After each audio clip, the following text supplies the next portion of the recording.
Salut, aujourd'hui c'est review d'une caméra plutôt intéressante, caméra 360 de chez Insta360 qui est la X3. Qu'est-ce que je vais faire avec? Comme tu le vois, je vais voler avec mon quad FPV, mon 6 pouces Flex One dans les arbres, ça c'est la première partie. Et la deuxième partie, je vais à Amsterdam, je vais la tester avec une perche méga longue, enfin bref, je vais essayer de faire des trucs plutôt cool. Et c'est parti, let's go!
L'objectif c'est d'équilibrer un peu tout ça pour que les moteurs ne forcent pas trop, même si dans tous les cas ils vont quand même forcer, surtout sur cet axe là. Vu que la caméra est devant, et mine de rien pas mal lourde, hein, je sais pas combien de grammes elle fait exactement, donc je suis obligé de contrebalancer avec la batterie et même comme ça vole, mais il y a quand même un peu de vibration, un poil. J'ai essayé de l'allonger comme ça tout à l'heure, ça vole mais pas longtemps et comme tu peux le voir, j'ai eu un petit crash et la perche s'est pliée, donc voilà, si vous voulez faire pareil, faites gaffe, ne la sortez pas trop ou alors mettez un contrepoids de l'autre côté, mais dans tous les cas en 5 et 6 pouces c'est un peu tendu, il faut passer plutôt sur du 7-8 pouces à mon avis pour pouvoir rallonger un peu la perche. Je me suis bien amusé avec cette petite perche, mais clairement avec celle-ci ça va être un vrai délire. C'est parti. Ah ouais, là ça rigole pas, c'est parti, un vrai javelot le truc. Bon, il paraît que ça fait des plans drone sans drone ça. À vous de me dire. Il est à mode, c'est pas de deux. Par contre, il faut avoir un avant-bras, sacré avant-bras, pour la tenir. Genre une bonne transition, ça pourrait être ça. Hop, je démarre d'ici, je fais ça et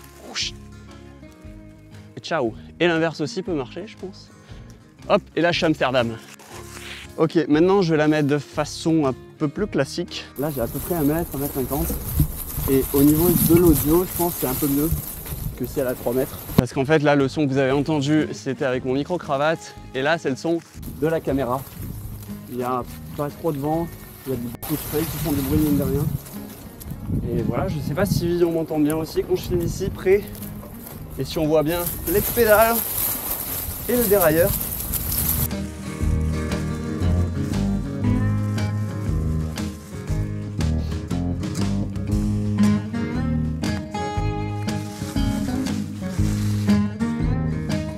Allez, dans la forêt. Bon, je crois que vous en avez assez vu.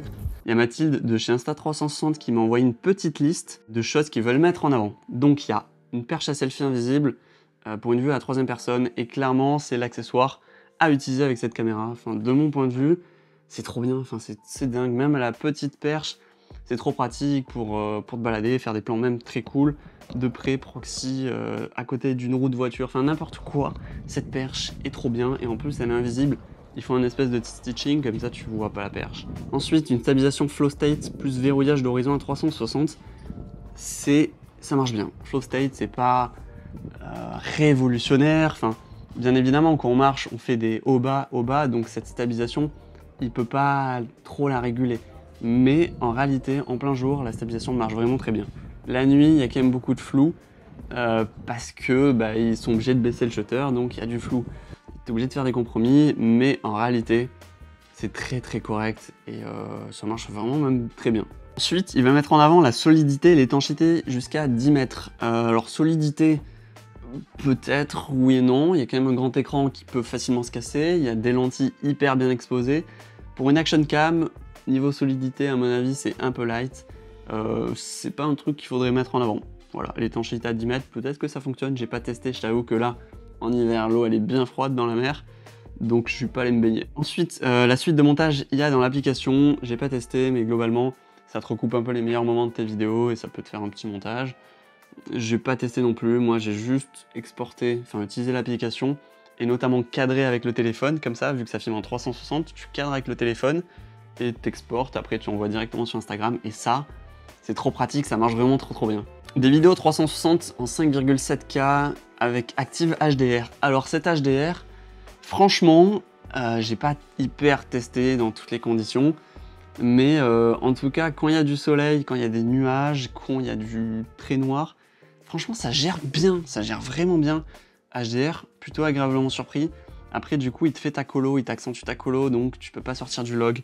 Donc selon ce que tu veux faire, ça peut t'offrir moins de flexibilité. Ensuite, des photos 360 à 72 mégapixels, meilleure qualité sur le marché, ils m'ont mis entre parenthèses, on va les croire. Je fais pas de photos 360, je t'avoue que j'ai pas testé, je ne fais pas ça, donc je vais pas te dire si c'est mieux ou pas qu'un autre. Et pour les timelapse en 8K, je ne sais pas. Par contre, du coup, j'ai testé le Time Shift, il me semble que ça s'appelle comme ça. Du coup, c'est un timelapse en mouvement, donc un hyperlapse. Et niveau stab et tout, franchement, nickel, hein. J'ai testé avec le vélo, avec la grande perche, donc ça bouge quand même. Et comme tu peux le voir, franchement, c'est vraiment pas mal, il y a moyen de faire des trucs, et c'est méga simple, hein. C'est vraiment super simple, ça tu l'exportes sur ton téléphone, tu peux le mettre en story direct. Ensuite, capteur de 1,5 pouce, plus grand que celui de la One X2, donc capteur plus grand, moi je prends. Je prends, du coup, c'est-à-dire qu'en basse luminosité, tu vas avoir peut-être moins de bruit. Ensuite, un écran tactile de 2,29 pouces, plus grand et en verre trempé. Donc verre trempé censé être solide. Je pense que ça reste pas un caillou frontal quand même. Et par contre, le fait que ce soit hyper facile à utiliser et que le tactile fonctionne, comparé à GoPro où c'est de la merde, là ça marche vraiment bien, c'est super agréable de choisir ses menus, tac, et changer.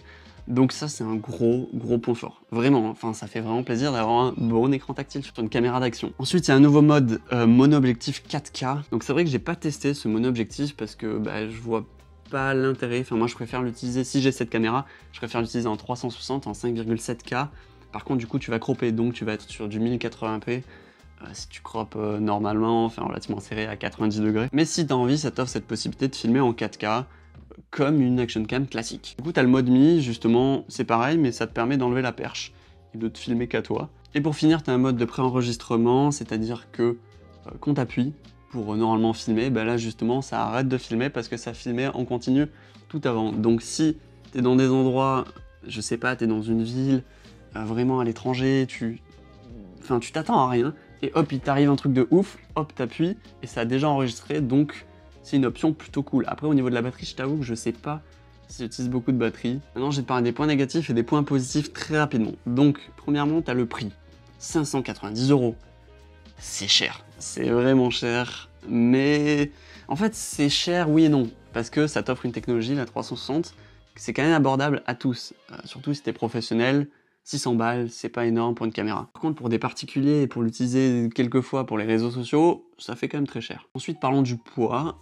Cette petite caméra a pris un peu de poids comparé à la version précédente. La X2 faisait 149 grammes, celle-ci fait 180 grammes, donc plus lourde. Quand tu l'utilises comme ça à la main avec une perche, c'est clairement pas gênant.